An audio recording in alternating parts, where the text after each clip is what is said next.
د صدقې والا دپاره د جنت په دروازو کې یو ځان له دروازه جوړه شوې ده.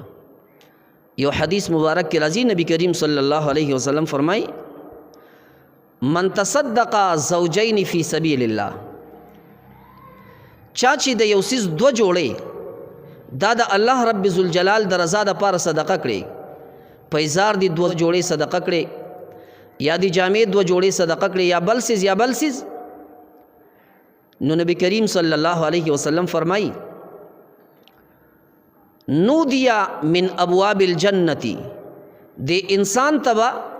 د جنت د دروازو نه आवाज کیږي او سب ورته ویل کیږي یا عبد الله هذا خیر، اے د الله بندا دا دروازه ډیره بهتره ده،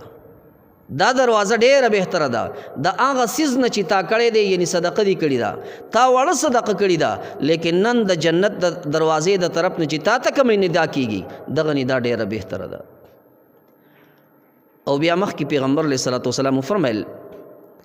وی فمن کان من اهل الصلاة دعی من باب الصلاة، کم انسان چې منځګزار وي دته به د جنت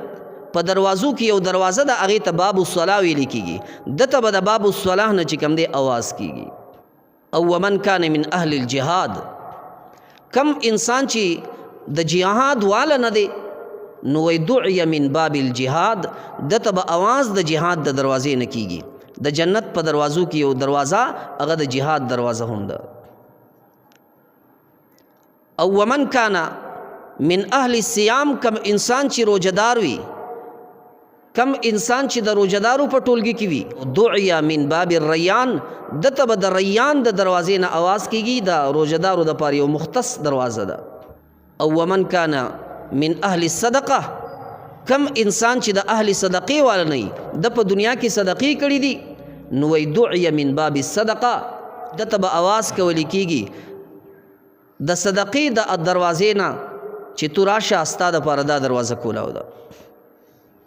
کله چې پیغمبر علیه الصلاة والسلام دا حدیث ذکر کو نو ابو بکر صدیق رضی الله تعالی عنہ ته فرمایي د الله رسوله په انسانانو کې او مسلمانانو کې به داسې خوش نصیبه څوک چې د جنت د ټولو دروازو نه هغه ته آواز وشي.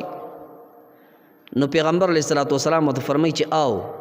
داسې انسانان به وي، داسې مسلمانان به وي چې د جنت هره دروازه به د انسان ته ندا ورکوي او دته به آواز ورکوي چې راشه زما باندې د جنت ته ننوځه، او زما یقین دا دی چې ابو بکر تو د هغې خلکو نه چې تا ته به د جنت د هرې دروازې نه آواز کېږي.